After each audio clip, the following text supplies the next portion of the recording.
Well, welcome to everybody. My name's Roger Liddle. I'm, for my sins, a visiting fellow at the European Institute at this great institution.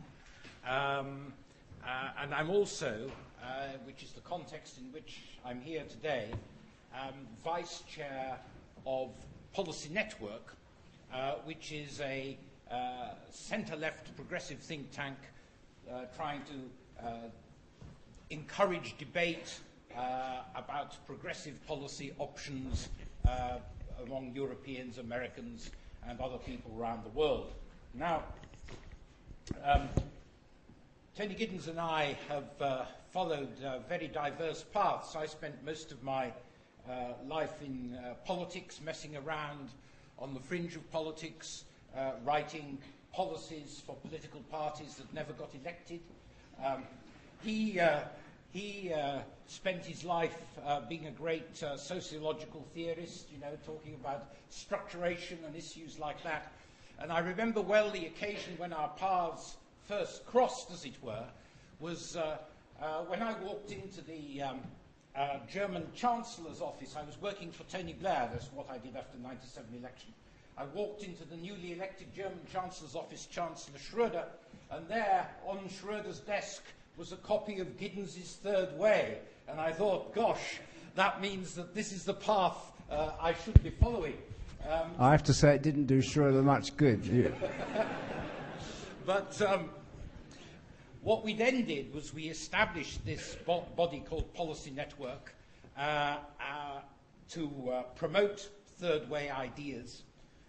And Tony has, since his retirement as LSE director, has done a lot of work with us, and it's been a very enjoyable partnership. We did a great project together on the European social model, and now we're doing a big project on the politics of climate change.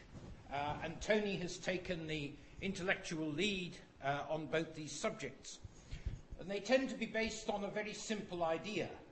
The European Social Model project was based on the simple idea that when you looked at the constitutional referenda votes in France and the Netherlands in 2005, which stopped the process of European integration in its tracks at political level, that in fact you should be looking at the economic and social roots of why people were discontented with the European ideal. And on climate change, I think we've come up, or Tony has come up with, another very simple idea, which is that all the political attention focuses on getting international agreements as the way of dealing with climate change. But in fact, what we ought to be doing is concentrating, particularly in the developed world, on the politics of how we secure consent to the changes that we have to make. So that's why I'm here, working with Tony on this project on climate change, and that's what he's going to talk about today in the context of energy and the financial crisis. So it's an extremely topical lecture that I'm looking forward to, and then we'll have a good question session afterwards. Tony Gibbons. Thank you.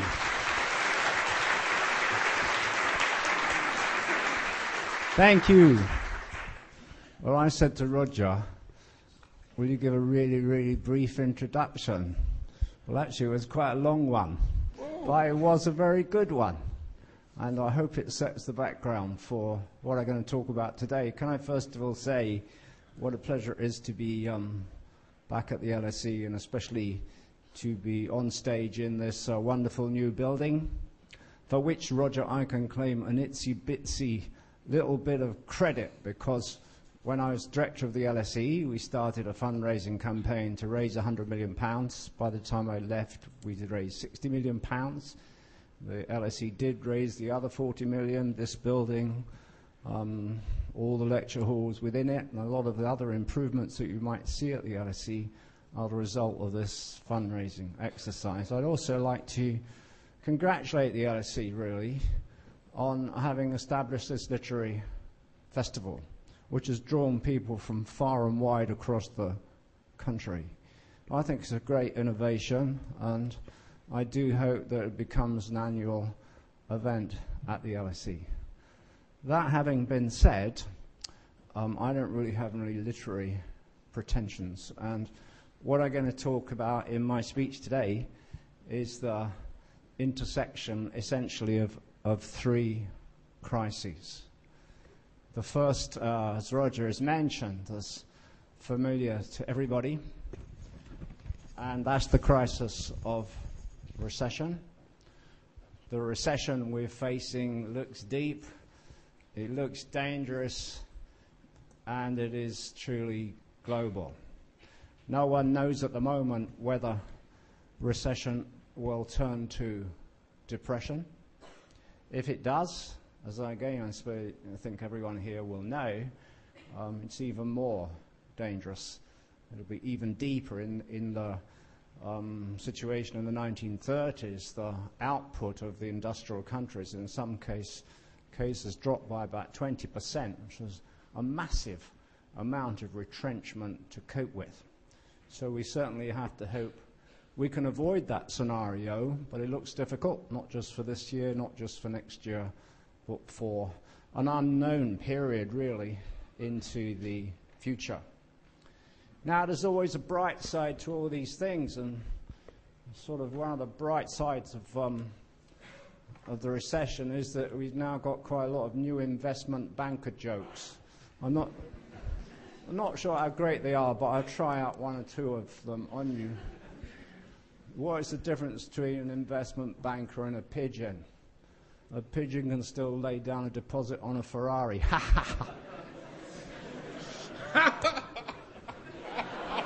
Thank you. You can see, just like Laurel and Hardy, we're an established comedy act. Us too. There was quite a good cartoon, actually, in the one of the papers yesterday, which featured the sign on the wall, and it said, "Look out, investment bankers have been known to operate in this area." And then you've got the convergence of the term investment banker and gangster. So now people are talking of banksters to refer to investment bankers. And what better bankster to refer to than Sir Fred Goodwin? What do you make of his retirement fund of £693,000 per year? The 3,000 must come in, very useful. I mean, that's a joke, isn't it? I mean, that in the case is more of a sick joke, but it's an extraordinary situation where you've got somebody who's being paid this massive amount of money. God knows what you do with £693,000 per year. It's being paid out of public money, since the public have rescued the Royal Bank of Scotland, of which he was previously the boss, and which was brought to his knees under his stewardship. And he's 50 years old, therefore he could claim his £693,000 for, I suppose, 40 years to come, all paid for by you lot as well as me, because if you're not taxpayers yet, you will be paying Sir Fred's retirement fund at some point in the future. Well, I'll come back to Sir Fred at the end of my lecture, because I do want to say one or two other things about him, or about the situation which I don't want to get sued, so I better say the situation which his difficult position exemplifies, let me put it that way. So we have to ask, what is the impact of recession against the backdrop of the other, I think, quite tumultuous crises which our civilization is facing? Three crises, as I've said. The second crisis, which is masked by the recession, which is masked by the situation of economic downturn, is the crisis of energy, especially energy supply, and especially oil supply. It might also apply to natural gas, on which this country and many other countries are very dependent. There's a massive dispute, again, as you may or may not know, going on about when we have reached peak oil in the world. Peak oil is the time at which half of the known available oil reserves will have been used up. Now, many people claim, and they're to my mind, acute and knowledgeable writers, that we may only be 3 or 4 years off peak oil. Once you've used up half the oil in the world, the only way visibly is down, and the only way for oil prices visibly is up, and steeply up. We don't really know when peak oil will actually hit us, but what we do know comes from a recent report of the International Energy Agency. The International Energy Agency is the major agency which charts the oil supplies in the world. And the IEA's most recent report argued that even without peak oil, leave alone completely the debate about peak oil, we simply won't have enough oil to fuel a new process of economic development, especially if it's global economic development involving China and India, for very specific reasons. Those reasons are that most oil today is not produced by private corporations who tend to invest quite a lot, actually, in new technology. Most is now owned by states. About 93% of total oil production in the world is now owned by governments. Many of those governments are in poorly administered countries. They don't invest much in technology. Russia is a very good example. The European Union very heavily dependent on Russia, especially for gas and to a lesser extent for oil. The Russians have sweated the assets essentially in their quest to become a great power. As a consequence, not enough has been invested to get enough oil out of the ground to effectively fuel a renewal of economic development, certainly in the medium term, the IEA says. So this is a second highly significant structural problem for our society, and you could say also for our civilization, because the civilization in which we live, the global civilization in which we live today, is a heavily oil-driven civilization. Well over 90% of all transportation in the world, whatever means it might be, by plane or by car or even by train, is oil-driven. About 90% of the manufactured goods in the shops depend upon oil in one sense or another. This is, as George Bush said it, he said it of America, but it's true of our civilization in general. This is a civilization which is addicted to oil. So a key question for us in the future is, can we break the grip of oil? Can we move beyond an oil-based civilization? And there is a very strong inherent logic which would push us to try to do so for reasons that I'll go on immediately to discuss. The third overlapping crisis, well, you know it from the title of the talk and what Roger said, and that's the crisis of climate change. Climate change means essentially the same as global warming. The fact that the Earth's temperatures are warming up, producing all sorts of potential and perhaps actual implications, not just for our civilization as a whole, but for our everyday lives. Well, since part of this talk is about the politics of climate change, I'd just like to try out one or two questions on you, the audience. Three things I'd just like to ask you, because I've been doing a lot of research on what people's attitudes are to climate change, based on the idea that there's tremendous gulf really between what seems to be a set of very real risks, which I'll come on to in a moment, very real risks, not just for our children, but for us ourselves, and the fact that we are all geared to everyday routines which don't seem to change very much in the light of these risks. In a minute I'll ask why that is so, but a kind of interaction with you, the audience, might sort of, well, be interesting for me anyway. So first of all, I'm going to read you out a statement and ask how many people agree with it. Statement goes as follows: there is still considerable disagreement among scientists about whether or not global warming is produced by human activity and whether it is a serious threat to our lives. Can I just read that again? There is still considerable disagreement among scientists about whether or not global warming is produced by human activity and whether it is a serious threat to our lives. Who would agree with that statement?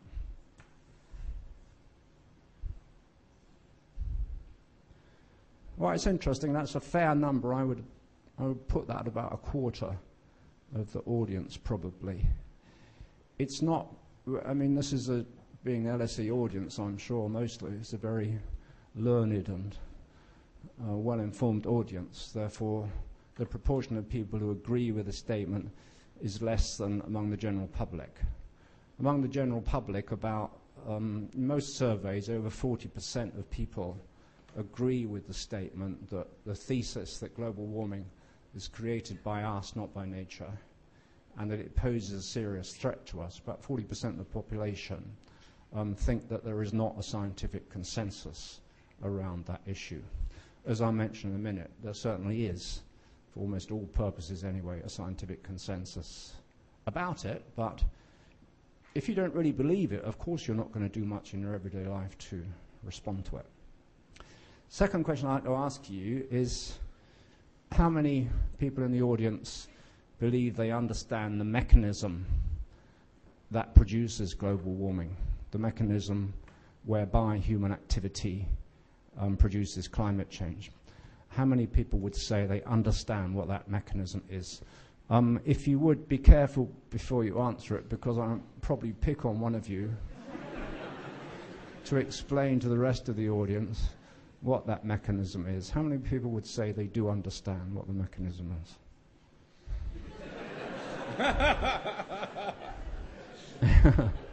Would you like to explain it? Just briefly.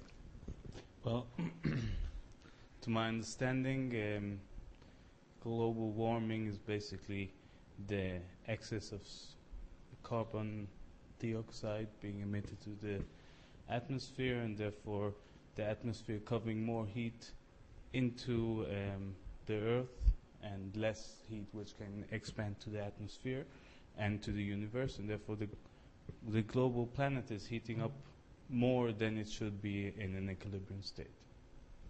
Well, I'm going to reward him with a lectureship at the LSE. What do you think? Give him a little clap.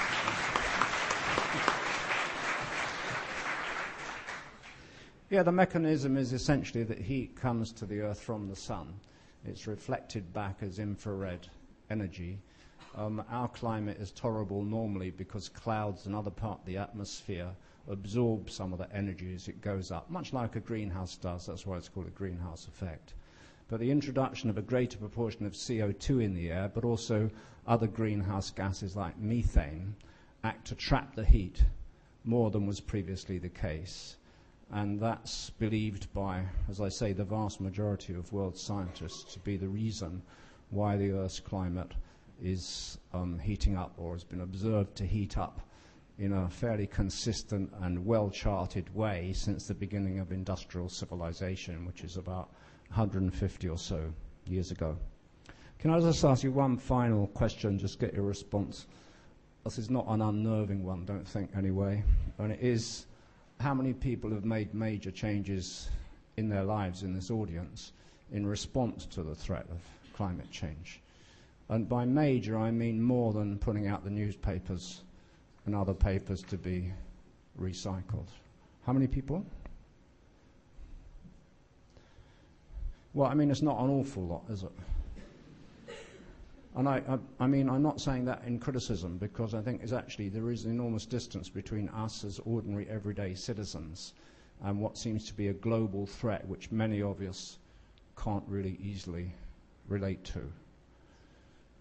Just in case you're interested in what I've done, I have actually, when I was at the LSE, I instituted a whole lot of new measures to begin to insulate the buildings at the LSE. I don't know how far they've got, and to upgrade the environmental quality of the estate.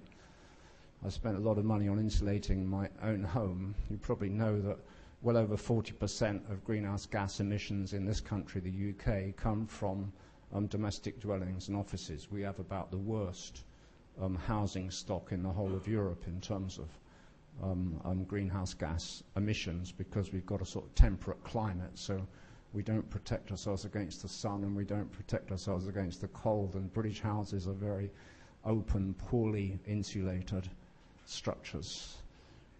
I also more or less stop driving and go on public transport all the time and cut down on the numbers of plane trips I took. But as I like to say later on, I don't think probably this is the way that you can tackle a massive global threat.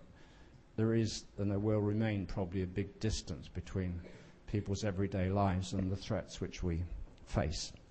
Let me just go on to say a bit about those threats. What is the status of climate change and global warming in respect of the dangers which we face?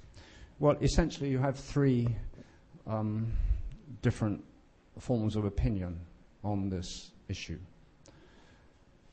In relation to the first question I asked you, the vast majority of the world's scientists, climate scientists and weather scientists, hold that climate change is real, that it does provide us with immense dangers for the future, and that it is caused by human activity, namely by the phenomena so ably described by the new lecturer at the LSE sitting at the end of the first row there, and might attempt to follow up on what he said.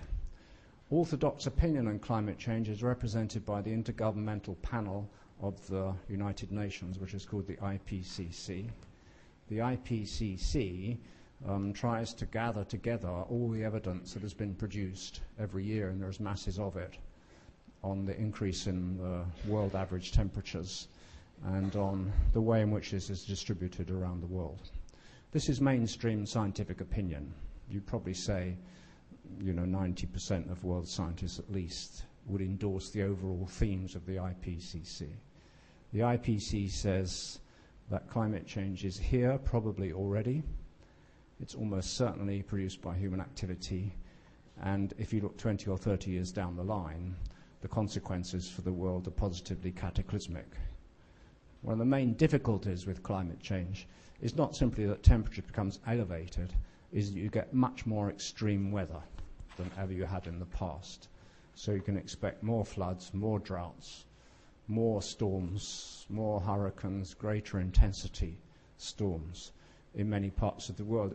It's a really frightening scenario to think that we are the first civilization that's ever been capable of systematically intervening in the world of nature in such a way as to alter its mechanisms, but that does seem to be the case. Second, against them, you have got people whose views will be the same as those who put up their hands in relation to agreeing to the quotation I read out.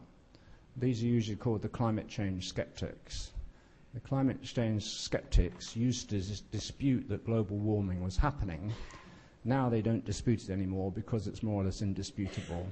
What they say is that it's not caused by human activity, that it's a natural phenomenon, and natural cycles of global warming have happened at many times previously in history. That's what they argue. There are some scientists among them, and there are some reputable scientists among them, so there is not a complete consensus. You're talking about future risk. When you're talking about climate change, you're talking to some extent about an open future which no one can be certain about. So I'll come back to in a minute, because it's really crucial to the politics of climate change that you're dealing with a partly uncertain, risk-based future, much less than you are with the present, even if it might affect the present. But most of the skeptics are probably, I would say, non-scientists. I don't know how many people here will know the book by Nigel Lawson, who is a previous Chancellor of Exchequer in this country, which is called An Appeal to Reason, which is a prime case of a skeptical book which says that all the risks are exaggerated and we're worrying far too much. There are many other risks which are greater. As I say, there are some quite reputable authors who do believe that, but the large majority of the world's scientists do not believe it. The thing is, however, since you're talking about risk, for all those who say the risk is underestimated, you've got others, again, in this case they're nearly all scientists, who say the risk is underestimated, that the risks we face are much greater than the orthodox consensus or the IPCC view of the world says. A good example is the writer Fred Pearce, who's a writer for The New Scientist, but also James Lovelock, famous scientist, another representative of this school of thought, who say that the risks have been underestimated by the IPCC because the IPCC is essentially a conservative organization. It has to represent the body of the world's scientific opinion, therefore it has to be cautious. And they say the risks are more imminent, they're closer at hand. You look at the melting of the Arctic, it's proceeding at pace, for example. They say if the Antarctic melts, land-based ice melts, you could get a tremendous surge, rise in sea levels across the world. And they say that climate change in the past, and probably in the future, will happen in terms of tipping points. They say if you look at the geological past, when natural climate change has happened, it's usually happened very abruptly. There's a kind of threshold effect. So even within a period of 10 years, which is pretty frightening really, you could see a large-scale elevation of temperatures and a large-scale elevation of ocean levels across the world in the past, and they say this is likely to happen in the future. Should the ice suddenly fracture and melt on Antarctica, you could get a very sudden rise in world sea levels, which would essentially inundate cities in which hundreds of millions of people live around the world. Interestingly, these three schools of thought have like different views of the Earth, although I don't know how you would adjudicate between them. For the orthodox consensus on climate change, the Earth is seen as a vulnerable entity. And I think for most people in the green movement, the Earth is seen as something which we've damaged. We human beings have damaged a fragile ecosphere and so on, which the Earth has. For the second school of thought, the skeptics, the Earth is essentially robust. Nothing we can do, according to them, is going to make much impact on it. We are insignificant compared to the size of the world's ecosystem. So the Earth is a robust entity which we will have no impact on. Interestingly and somewhat disturbingly, for the third school of thought, the Earth is seen as like a wild beast. According to Fred Pearce, the Earth is like a wild beast, and what we're doing is pricking this beast with sticks, and essentially it's going to, sooner or later, react violently to what we're doing to it. So according to the third school of thought, again, much, much more worry about the impact of human activity producing violence on the part of the Earth's climatic systems as a form of response.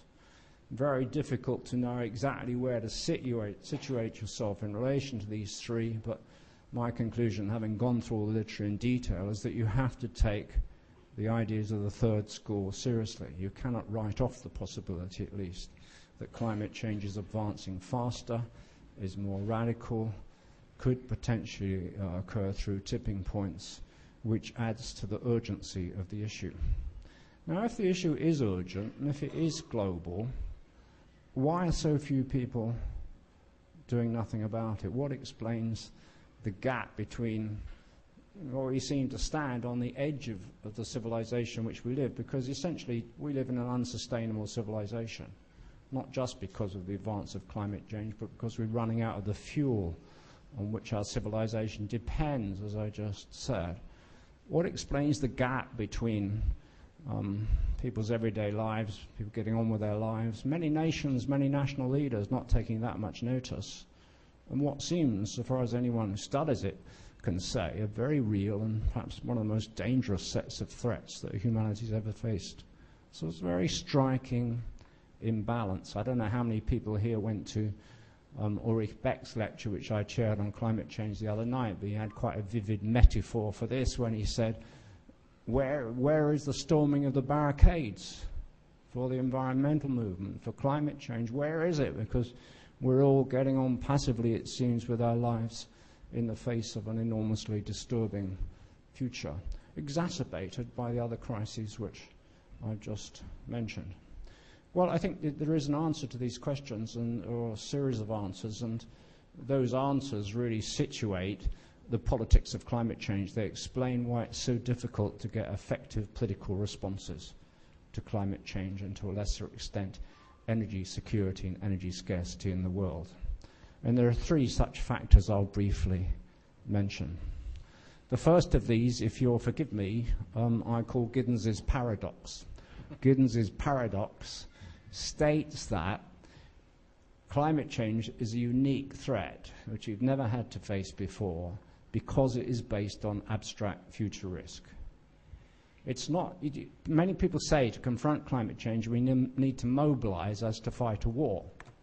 But when you fight a war, you've got enemies. You know who your enemies are. They're visible. You can easily relate to the issues faced when you're fighting a war. In the case of climate change, there are no enemies to discern in that sense. And the risks we face are risks. They're not so much visible dangers. You can't say of any particular episode, including the recent massive forest fires and brush fires in Australia, that they are inevitably and 100% sure the result of climate change. They probably are influenced by it, but we don't conclusively know. So Giddens' paradox states the following, that since most people can't relate to the abstract risks posed by climate change, since those risks don't intrude very far into their day-to-day lives, they therefore tend to push them, for the most part, to the back of their minds. Most citizens do this. Only about 15% of citizens in the industrial countries are activists as defined by my final question to you, people who are really trying to change their lives, to try to react back on the causes of climate change. Only a very small minority are in that position. Giddens' paradox is a paradox because since these risks are not really visible, you could argue that people will only respond to them, and nations and the international community will only respond to them effectively when they are visible in people's day-to-day lives.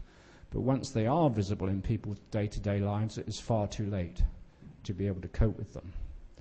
Dealing with climate change risk is not like having a pile of dust in the corner of your room, which you can leave indefinitely to get round to, because once the greenhouse gas emissions go into the air, at the moment we know no way in which they can be extracted systematically, and they are likely to stay there for centuries.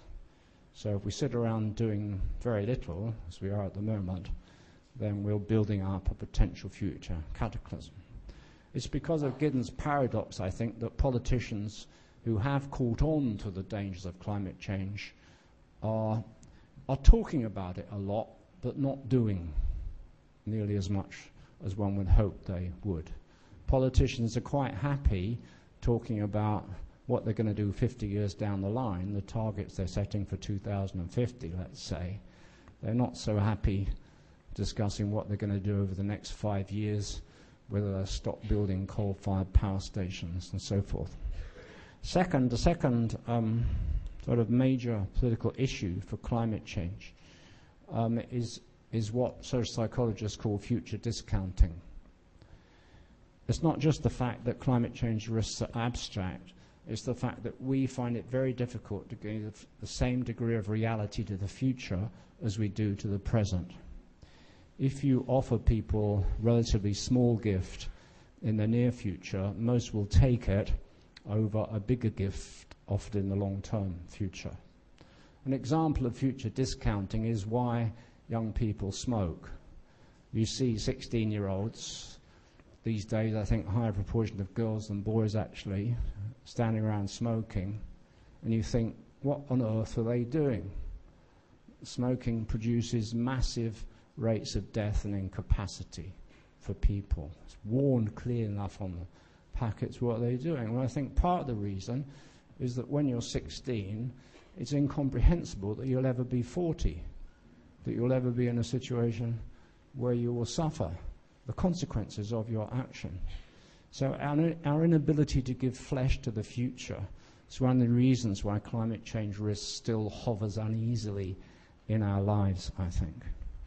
Thirdly, and just as important as the others, there are fabulous problems of free riding in climate change politics. which we're really struggling to deal with nationally and internationally. I don't know if you know what free riding is, but I can explain it quite easily.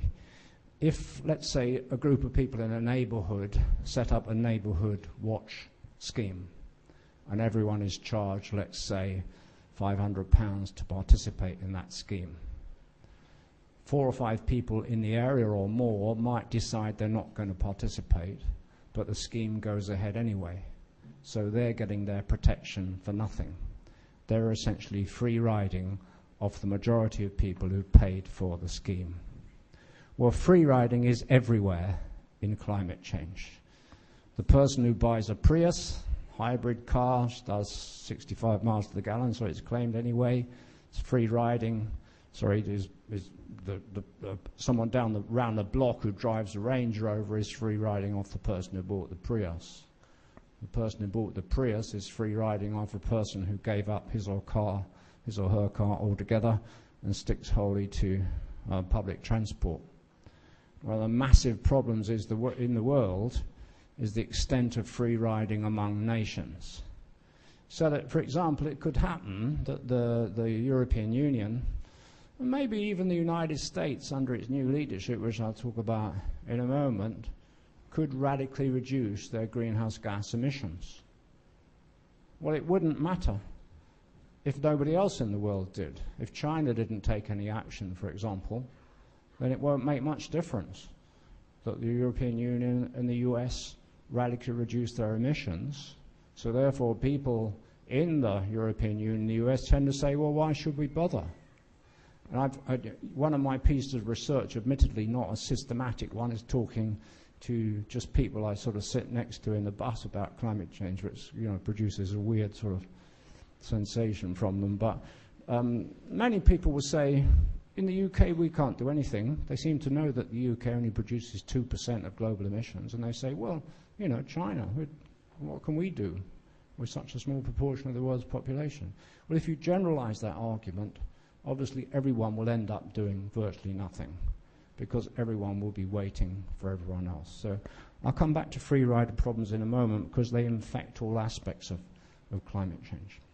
Well, that's the scenario for the politics of climate change. What will the impact of recession be on it, and how will it interact with energy scarcity and energy futures?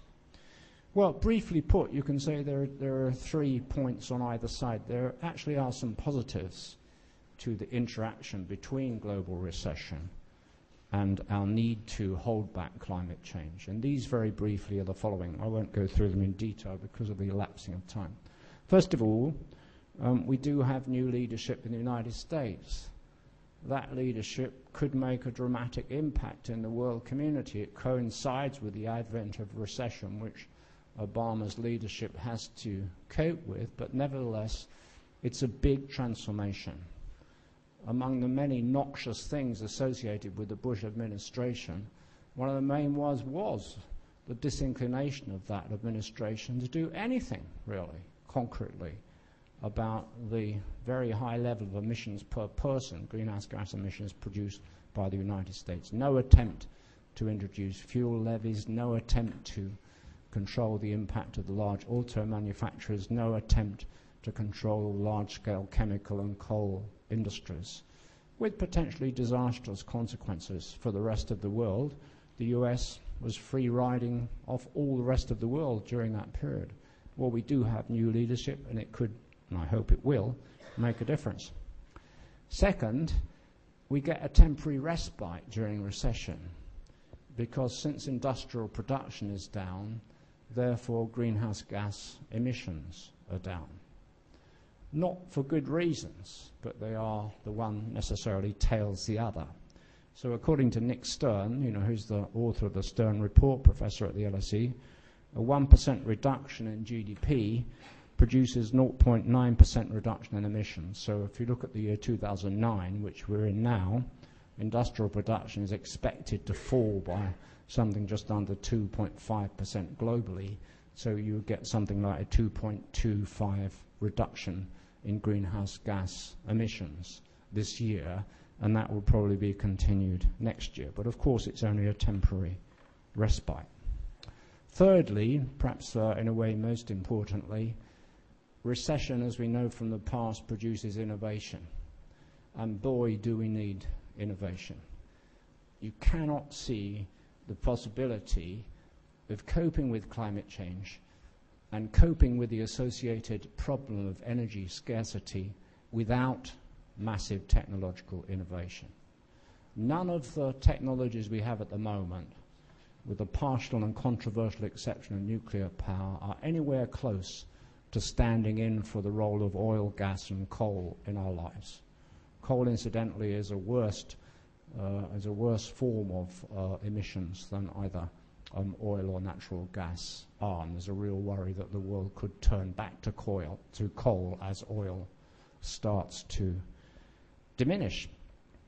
So we need innovation. We need breakthroughs. We don't have those breakthroughs. I don't know if you know this, but at the moment only 1% of total global energy is produced from renewable sources. Tiny, tiny percentage. If we're going to elevate that, as we need to probably 40 to 50% at least globally within 20 or 30 years, we do need innovation. Well, recession, disaster, it could prompt such innovation, and we certainly have to hope so. The negatives, unfortunately, are also quite strong. I'll just trot through those quickly. First of all, in a situation of recession, climate change and energy tend to go on the back burner. Many politicians, essentially, and ordinary people put them out of their minds because they've got more immediate problems to concentrate on. When I'm worried about my next job, I'm probably not going to spend a lot of time trying to change my activity in relation to climate change or energy. Second negative, the price of oil has dropped radically. As you know, it was about $160 in 2008. It's now down to just over $40. Well, when the price of oil is low, no one does much to change their activities, to economize on heating, for example, or on air conditioning, to use their car less or anything like that. So that, again, has a negative effect on climate change. And thirdly, also important, in a climate of recession, there isn't much money to spend on alternative technologies. So I've just said that we need innovation, and we do need innovation. We need it massively. But actually, you look around the world, the proportion of money being spent on wind technology, solar technology, other alternative technologies has dropped off quite sharply during the early part of 2009. The reason is that as the price of oil drops, so technologies like wind power, for example, become even more uneconomic. Governments have to subsidize them for them to work. And so we look at this country, 2 or 3 big wind farm projects have recently been abandoned because the companies involved say they can't afford them. So recession is likely to have a mixed impact, really, climate change and energy. But in conclusion, I don't think that we should just draw a depressive, pessimistic conclusion from these observations, even though these are really, really, really difficult problems from the world to cope with.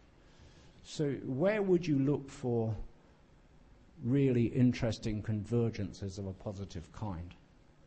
Freud said that every crisis is a kickstart to the positive side of the personality, and I think for every social crisis you could say the same. So I think what we should be doing is not actually concentrating on whether people stop driving, whether people stop going on aeroplanes or whatnot. We should have a much more positive approach to climate change and to recovery from recession. And since I've proceeded in threes throughout this lecture, let me mention 3 main senses in which this is true, in which the impact of recession could be turned to advantage for our attempts to make our civilization sustainable. I would repeat, we live in an unsustainable civilization. We're moving towards a cliff edge. How can we use the impact of recession to mute that movement? Well, 3 main ways. The first, you could call them short-term, medium-term, long-term. Short-term, I'm very strongly in the favor of programs that have been discussed around the world, and particularly pursued by President Obama in the United States, of using investment in infrastructure and low-carbon technologies as a medium of recovery from recession. President Obama, together with Center for American Progress, has produced a whole series of interesting publications about how such investment could kickstart or help kickstart recovery from recession. One of my main themes would be, we don't want to recover from recession in the same old societies we had before. We don't want these noxious sort of banker people to be running our lives, sure, but we also want a different kind of society ultimately from the oil-based industrial society in which we live as a longer-term objective. Well, what is President Obama doing? He's doing something very interesting. He's proposing to spend $100 billion, which I think has now mostly been sanctioned by Congress, although you know it's been difficult, on the following things. First of all, spending money on home insulation. Home insulation, as I mentioned earlier, creates jobs and creates quite low-level jobs. Having a large-scale task force that he proposes for a very massive program of home and office insulation could actually create low-level jobs.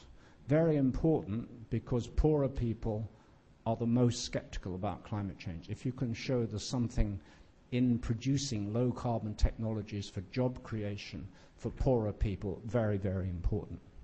He's proposing tax breaks for wind and solar power, necessary for the reasons I mentioned earlier. Quite substantial tax breaks, very important and interesting. He's proposing to reorganize the electricity grid, so to introduce so-called smart grid in the United States, rather than the cumbersome, inefficient national electricity grid they have at the moment. And crucially, yes, he's proposing large-scale investment in trains and in public transport. In the United States, private transport, the use of the car, produces a far higher level of emissions than in any European country, for example. So what you're talking about here actually, I think, is kick-starting a change to the nature of American civilization. Because America is a car-based, mobility-based, profligate civilization, used to spending what it wants and used to being profligate not just with energy but all sorts of other consumer goods. This could be a wedge towards the transformation of that society. And Nick Stern, who I mentioned before, who runs a climate change organization or research institute at the LSE, is pushing for $400 billion to be spent worldwide on energy innovation of this sort. Crucial is that the US and China get together. China needs American help to reinvent itself as it emerges from recession. I don't think this is at all an impossible dream, because the Chinese have a very good climate change plan. They recognize the dangers that climate change poses to them. They recognize that now, they didn't before, but now they recognize they cannot recapitulate the same path as Western countries followed in industrializing. They have to industrialize in much more of a low-carbon fashion because they're destroying their own environment along the way at the moment. So there is a powerful motivation, if we can achieve it, it won't be easy, to use recovery from recession as generating investment which will both help that recovery nationally and worldwide and will trigger a kind of step change, if you're talking about tipping points, a kind of tipping point change towards a more low carbon-based economy. Second, medium term. Medium term, we have to recognize we don't want to go back again, as I mentioned under point 1, to the society we've known for the last 30 or so years. No going back to the period of deregulation. But what will replace it? Here I think people like me, other intellectuals, have got a lot of work to do, because plainly we need more government regulation. Plainly government is going to have a bigger role in our lives than it's had over the past 30 or so years. There will be something like a return to planning. Planning fell out of favor over the past 30 years during the period of deregulation. And if you look what happened in most countries, in the energy industry, for example, there was no investment virtually in energy by the private energy companies who simply creamed off the profits that they could make in the short term. For planning for energy, planning for climate change, you need something at least like a 20-year planning cycle. But how will you plan? We don't want to go back to planning in the 1960s, which was inefficient, which was authoritarian, and which was cumbersome. We have to find a way around that. So we have to reinvent government, and we have to reinvent markets. And I would say what we must avoid is a movement back towards traditional government on the one hand, because government is not all that good at running economic affairs by and large. We don't really want too much of a movement back that way. But we don't want to forego the advantage of which markets can bring us, including financial markets. If we reacted back too much against financial markets, we would not be able to handle problems of climate change. Can I just give you an example to show why? Climate change is very probably happening. It's affecting areas probably very significantly, like the Caribbean and the southern coast of the United States. Hurricane Katrina may have been influenced by climatic changes affecting that area. Well, as those changes happen, you'll get more intense storms, you'll get more intense hurricanes. Poor people especially, but all people, will have to be insured against the consequences of more extreme weather. Now, what we know from Hurricane Katrina, and what we know more generically, is that the state will not be able to provide more than bare minimum of that insurance. The state simply is not able to cover the costs involved, which are gigantic, actually, for tornado and hurricane-related damage. Therefore, most of the damage will have to be handled by private insurance companies and the private insurance industry. And what we need to do is to try to ensure that that industry can think long-term and can handle these things.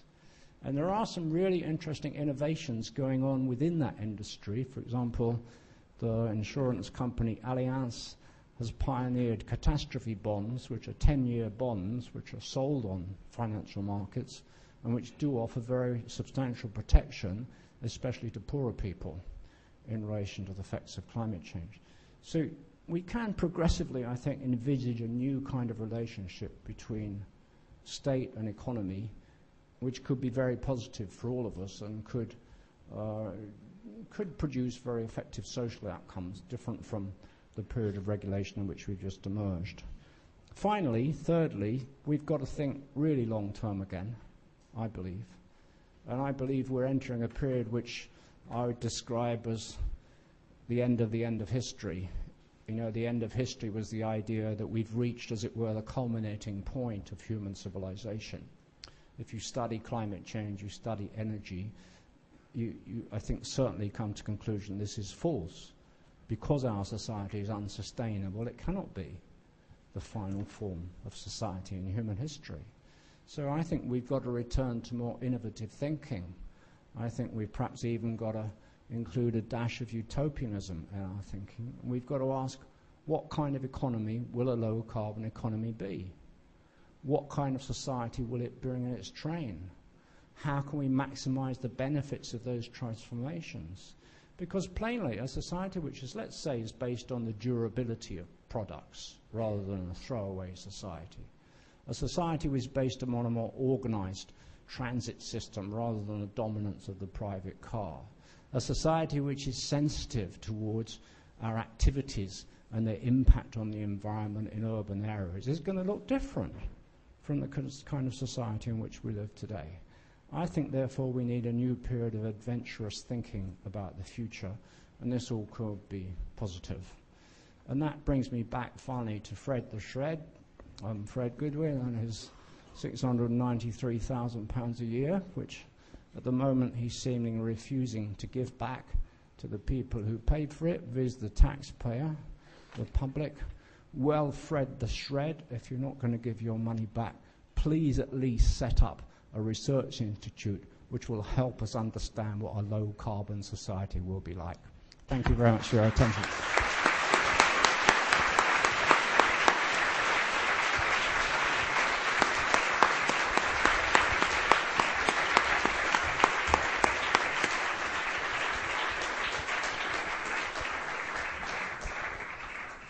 Right then, we've got about 15 minutes for points You're and not going to questions. start. I thought you were going to criticise me to begin with. I'm not. No, I want the hall to criticise you. A lady over there. Somebody got a mic? Where are you pointing? There. Hello. I had to write this down so I remember it. Outside of civil society, who do you think is the most effective and legitimate agent of change in the UK on climate change? Because, for example, it's not the Labour government who, despite overwhelming public opinion, have recently authorised Terminal 5, the building of Terminal 5, to go ahead and retracted on their own climate change goals. So who do we trust on climate change?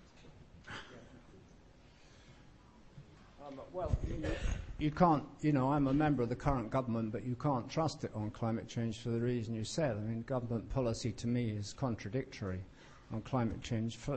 I feel for much the reasons I identified, that is, politicians produce rhetoric about climate change, but on the ground they make different decisions. So therefore I'm against the expansion of Heathrow. I'm against the building of a new coal-fired power station at King's North. And I think the government here is not doing what it should be doing in trying to capture public attention either, because, I mean, we don't know how effective President Obama will be, but look what he's done in America. Look at the speech he gave the other day, which was a kind of, positive, rousing speech. I mean, Gordon Brown is not giving speeches like that. He's not saying, look, we're going to spend a lot of money on innovation in our response to the recession. He's talking mainly about his problems with Fred the Shred, I suppose. Well, problems with banks anyway. And so I think, this results from the dilemmas that I discussed earlier. You don't find many governments who are really prepared to go on the line to deal with the problems we face. Therefore, you say who you trust on climate change. Well, I think we're going to have a range of strategies. Personally, I think some of these strategies probably have to move through energy rather than climate change directly, because the price of oil is probably going to spike immediately. There's a recovery from recession. It may go up to $200 a barrel. We should be anticipating that. And, at that point, we're going to have to make innovations in the energy system. So, there is no single agency you can trust, however. Climate change is a kind of minefield. You can't necessarily trust third sector groups either, because they're interest groups. For example, I studied the wind power industry. Well, all sorts of exaggerated claims are made by the industry, which if you took them seriously, you would be seriously misled about what it can achieve. So you are in a kind of minefield, I'm afraid, and you have to work your way through it for better or for worse. But I think the state and politics will be very important in it, and therefore I think we have to keep the pressure up on politicians to provide real leadership. And I suppose my main hope in the moment is that President Obama might sort of kickstart a change worldwide as other political leaders follow his example if he's successful. Can I take someone on this side of the gentleman? Here, gentleman here. The middle.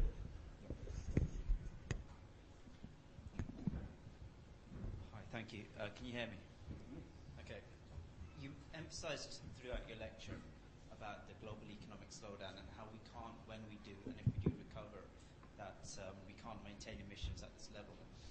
What do you think of the idea that the next round of free trade agreements that we have are conditional upon climate change agreements? You mean I take it in the WTO, do you?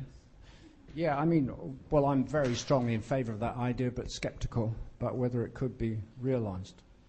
I think we should certainly push for it, and in principle it would be a crucial conjunction. But first of all, we know it hasn't proved possible to reach an agreement for the Doha round in world trade agreements, so therefore you've got segmentation and bilateral agreements. And second, international agreements on climate change don't often add up to a great deal, it has to be said. So when you try and bring the two together, important though it is, I think you have to be a bit cautious and sceptical about how successful it will be, and therefore you have to work on other areas too. And I feel the same about the negotiations in Copenhagen due to happen next year, following up from Kyoto. It would be great if we could reach effective agreement which could be implemented, but I'm very cautious about whether the world community will, and therefore in the meantime we're going to have to get on with a lot of other initiatives. You can't just wait around for Copenhagen. You can't wait around for what you're saying. It will be one element in a much wider program of initiatives and objectives, in my opinion. Don't you think on that, Tony, there's a bit of a danger of climate change protectionism? You know, the great plus of Obama is that he wants to do something about climate change, and America's going to be motivated to do it. Europe is keen, but if they see that India and China are not prepared to follow suit, what you're going to get is a lot of protectionist pressure from people like Sarkozy and in the Congress. Yeah, I mean, it's a perfectly possible scenario, I think. Personally, I think there is a way to try to stop that scenario, which I give quite a lot of attention to in my book on it anyway, which is that the more you can show that environmentally progressive policy is actually economically advantageous, the more you can show that large corporations who are progressive in environmental terms actually prosper at the expense of those who are not, the more you can hope to make a breakthrough from that situation. But in the short term, we plainly see the potential for the revival of protectionism everywhere, and that could overlap in a negative way with climate change policy. That's completely true. But I do think, you know, a lot of effort should be put in by the Americans and the Chinese to reach some kinds of binding agreements, including transfer of technology from the United States to China, because the US and China, as you know, and as we've studied in the project extensively, produce something like half of total global emissions. So if those two countries are not making the necessary changes, then the rest of the world is lost anyway. I think, again, most people here will know that the Chinese are building something like 2 coal-fired power stations every week. You know, very hard to judge how accurate that statement is, but that's sort of generically said in the literature. Whatever the true number is, the more you get coal as a means of creating energy, the more dangerous the situation is for us. So we need quite a lot of bilateral agreements, I think, as well as international agreements, really, and especially that between China and the US, which is not going to be easy because they could become, you know, opponents and rivals as they are at the moment rather than collaborators. So nothing in this field is easy, and nothing in this field really quite relates to the seriousness of the threats that we face, at least at the moment. Tony, let's take a question from this side of the hall here, this gentleman here. Thanks a lot. It was a wonderful, as always, very inspiring speech by you. My question is, you have said that we need to reinvent the government and, you know, like the society. But do you also think that perhaps we need to reinvent the individual as well? That, for example, when you think about, you know, Fred Schroeder, he actually said about his, you know, entitlement to his pension, he said that he wasn't just legally entitled to it, but that he actually had a moral right to that as well. And it's actually, you can actually relate that to the climate change and also energy as well. It's the individual trying to rise to the top without a single consideration, you know, for the externalities that he may be causing for society at large. And could we perhaps try to instill a sense of duty into the individual in this moral setting, that he or she starts thinking that he actually is responsible towards one another as well? For example, in climate change, for example, why should I care that London or Amsterdam is flooded when I can become very rich and buy a house on top of a mountain, for example? Well, that's free riding, yeah. So, but I mean, maybe the individual needs to see that, you know, it's that causing all this as well. So how do we need a change in the moral fabric of the individual as well, not just the society, but, you know, that we actually need to see responsibility? I mean, I think that's a really interesting comment, but I would diverge from it a bit, because I don't think it's really a matter of the individual, and it's the moral component. I think that's important there, because let's stop talking about individuals in case I get sued, but the person who we were talking about before, well, he's not doing that just as an individual, is he? He belonged to a certain culture, and that culture was a culture of banking which seemed to insist that the earnings and the motivations of those who drive the system at the top carry no obligations to those further down. So that he seems to feel, you know, contrary to what you imagine, I would have thought anyone who ran an organization would feel moral responsibility towards his or her employees or others in the organization. But that kind of banking culture seems indifferent to that sort of morality. So I think as we move beyond the age of deregulation, we have to move also beyond that kind of moral position, and therefore, yes, it does involve a return to some kind of idea of moral duty or recognition that one is part of a larger system that one has obligations to. And I feel tax havens are another example of that, because tax havens are a way in which money is laundered around the world, and most of that money should be spent as the revenue from taxation, which will be spent in principle for social purposes, for the benefit of the wider social community. So I'm very strongly in favour of what now seems to be a resurgent impulse to regulate tax havens and close them down, because they're all bound up with that kind of morality you're talking about. I think it's like, it's like a morality of parallel universes. Where you live in a universe, it doesn't seem strange to you that some person who's brought a gigantic organisation to its knees should be given some massive payoff for that outcome. I mean, it's a different universe, isn't it, from the one which most of the rest of the population belongs to, and surely we have to reunite those universes. So I'm not really blaming an individual. I think it's part of an overall culture which we have to try and ensure will change in the future. And I think financial markets should not have the level of control over our lives they had over the last 30 or so years. The problem will be to achieve that without sacrificing some of the elements of what markets can do for us that we do need to sustain, as I described, and that's not going to be too easy a task, I think. But I agree, we need a kind of moral change, really, in the leadership of certainly those at the top of business and financial markets, yes. Question at the back.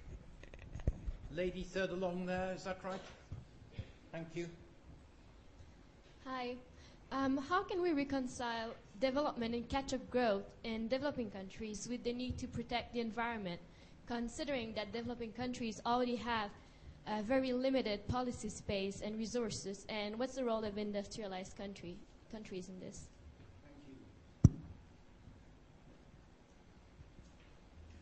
Well, the situation with the developing world at the moment is that there is a mechanism built into the Kyoto agreements which supposedly ensures a transfer of money from the developed to the developing countries, known as the Clean Development Mechanism.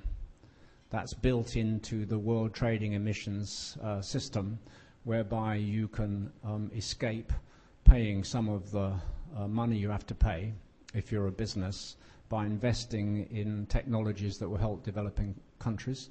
And those technologies are supposed to be environmentally advanced technologies. But the Clean Development Mechanism has not really worked very well. Everybody acknowledges that. So there's not enough being done, as usual, on the part of the developed world to help the developing world. We have to find a much more effective mechanism than the Clean Development Mechanism for the next stage of international negotiations. And my feeling is we have to have a lot of more bilateral help for the reasons I mentioned. I think the industrial part of the world should recognize that what happens in the poorer countries in respect of climate change is going to affect their future, not just the future of the poorer countries. It produces all sorts of terrible social and economic deprivation, which is bound to reflect back on the industrial countries. Therefore, the industrial world, in principle, should do far more. And it should be geared above all to low-carbon technologies and the skills to invest and maintain those low-carbon structures. But again, we operate in the world which we operate in which the industrial countries dominate world institutions, the developing countries don't have the voice they should have, and in which things are systematically loaded against them, and that's going to be difficult to overcome, but we do have to strive to do it. Should we make this the last question? We're coming up to the end, yes. Final couple of points. Shall we take two and together, and then you there and there. Okay. Professor Giddens, you spoke about the way that Obama has realigned the economic and climate narratives in the US, and the fact that that hasn't really happened in the UK or in Europe or in other countries. Well, Europe, Gordon Brown gave a speech at Davos, which was, I think, quite an important one, but rather underreported, in which he spoke about the need for a low-carbon recovery and said that we can't return to business as usual and we need to be investing in renewables and so on. But he hasn't said that on the same sort of level as Obama has. And I get the sense that both in the UK and in Europe, there's a desire from politicians to try to recreate that kind of political change that Obama has done in the US, but not quite the confidence to do it. In April, we have a gathering of world leaders in London where the G20 members will be coming together. And I don't know if we have time to do this, but it strikes me that what we should be doing as students, citizens, activists, intellectuals, is calling on those world leaders to put this agenda on the table and to say, we're not just here to talk about banking and financial regulation, but also to talk about how we get out of this business as usual trajectory and how we do something to create a low carbon future. Thank you. And that gentleman there. Hi, thank you for your speech. In the medium term and in the medium long-term sense, what would the firm's incentive be, or what are you proposing as a solution to firms where, I mean, most of the solutions that you propose are based on individuals, based on government making regulations. Now, why would the firm, when their survival is at imminent risk, be interested? Or, I mean, what should the people or the government do in order to provide some incentives or to the firms so that they take part in this climate crisis? Yeah, thank you. Both very good questions and observations. In relation to the first one, I mean, my feeling is, there's something sort of really odd going on in world society because the world's been kind of waiting for Obama. Why? Why so much? I mean, why is it not possible to have other sources of leadership in world society? Why did we all have to wait around for Obama?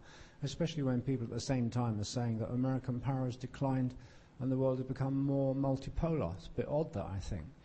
But, you're quite right, I think, to say that European politicians, other politicians elsewhere, are not themselves able to capture the dynamism that Obama has managed to do, that possibly European countries are not as dynamic as the United States anyway in responding to change.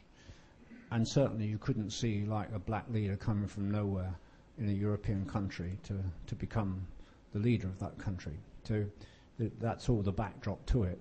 I mean, my feeling, Gordon Brown does have a heart in the right place, but he hasn't managed to bring this to the public. He hasn't, as I was saying in response to an earlier question, he hasn't generated enthusiasm. I mean, he's not a man, I suppose, to generate enthusiasm, really. He's not, but nevertheless, that's what you need. I mean, the theme of my lecture really was that you have to look for positives. You've got to look for things that actually motivate people. You've got to look for positive values. You can't just expect people to give up things and simply suppose that will cope with climate change, because that's why you need to drive quite a lot through an energy revolution, I think. Well, G20 could make quite an impact on that. This is probably the most important G20 meeting that's ever been held, I think. So it'd be interesting to see what the outcome is in terms of concrete measures. But, we just don't know whether other countries will be able to mobilize in the same way that Obama seems to be doing. But, of course, Obama himself is, as yet relatively untested. And can he drive through the revolution which he wants? If he can, I think other societies will have to copy it. And that will be my answer to the second question in some part. I think, as far as businesses are concerned, I think those of us who are interested in these issues and want to act politically in relation to them, we shouldn't be just going around blaming the big corporations for anything, even when they should be blamed. Well, yes, sometimes, of course. But we also want their leadership, I feel. So we want to convert the leaders of big companies to the view that if they act progressively, they will in fact be more successful, not less successful. And having talked to quite a lot of business leaders and done quite a lot of research on it, I think it's becoming more and more the case. I think there could be a convergence with political leadership and business leadership, at least in the best scenario, whereby the best business leaders, more far-sighted business leaders, will see what's going to happen as the world moves out of recession, will see that we may be creating a new society here, and will see big business opportunities in that kind of movement. I think that's very, very possible, at least under a positive scenario, very, very possible. So one of the things I'm trying to do, and Roger is Policy Network very strongly in the future will push for, I think, is to get like a vanguard of business leaders who are very prominent nationally, who will say, look, we all have to change. Look, this is what we're going to do. Look, this is where the business opportunities lie. Look, this is where we should work with government. This is, we need some inspiration too. But also at the same time, we could help to pioneer a new world. And it may come to nothing, or it may be a vanguard of change which could be transformative. Well, thanks so much for coming. Thanks, Roger, for your eminent chairing. And have a good day, everybody.